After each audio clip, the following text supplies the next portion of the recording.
right around 11:30 a.m. I checked my phone and there were messages about ice in the area.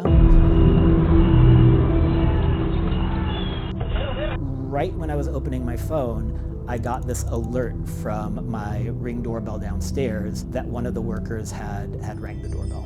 Hey, close the window, now. Masked agents with guns had jumped over the gates. Whose fucking house is this? Whose fucking house is this? They were running after the workers towards the back of the house. We are following breaking news out of Chicago. Several ICE raids that took place across the city just this week. At least 20 people were arrested by U.S. Immigration and Customs Enforcement in Chicago. If you were following the news in October of last year, you may remember the Customs and Border Protection Enforcement in Chicago. Federal agents were walking up to random people on the street, asking about their immigration status, and detaining people without probable cause. The story we're about to tell isn't about whether the government can enforce immigration laws. It's about whether the government must follow the Constitution, federal law, and its own regulations when it does.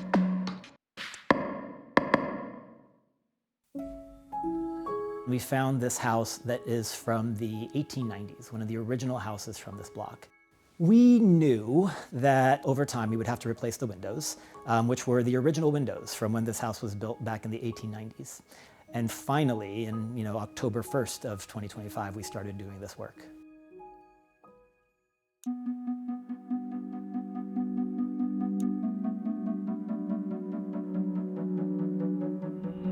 At approximately 11:50 a.m., two large unmarked vehicles approached Leo's home, traveling the wrong direction down a one-way residential street. When the agents couldn't break the lock, they scaled the nearly 6-foot wrought iron fence topped with spikes and chased the workers through Leo's private property. No warrant, no consent, and no hot pursuit exception to the warrant requirement. The idea of hot pursuit is that if a dangerous criminal is fleeing police, officers can follow the criminal onto private property if they have reason to believe the criminal is inside. But that didn't happen here. Even if the officers thought the workers were in the country illegally, that offense is often just a civil infraction. It does not justify the hot pursuit doctrine, and it doesn't allow officers to trespass through private property. Because he was away on a business trip, Leo did the only thing he could think of to try and mitigate the situation. You are not allowed on the property. Get off my property.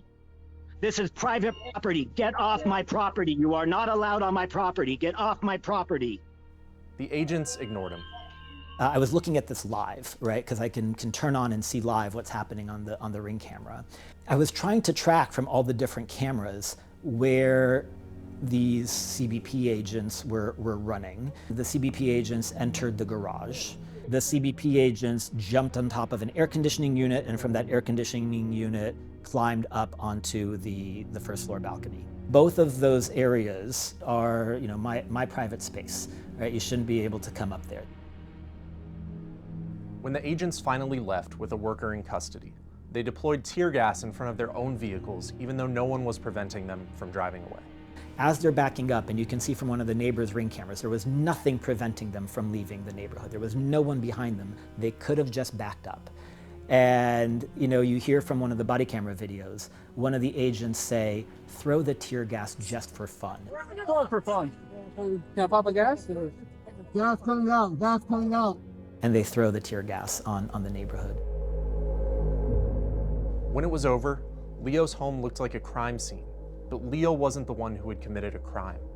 When I came home that evening, what I saw is just a pool of blood and spots of blood all over here. There's a trail of blood from the back stairwell all the way to where we are right now. This was a bloody, violent scene. So the damage was the CBP agents were trying to break the lock to the gate. The CBP agents did damage to the fence dividing my home and the neighbor's home. They scaled up that fence. They did damage to the balcony railing, and they did damage to the air conditioning unit. They also did damage to a lot of the construction materials that were in the garage and were around the yard. They did damage to construction material that was along the side of the house that the workers were in the middle of putting up on that day. And the general contractor had already been doing work in other homes in this neighborhood.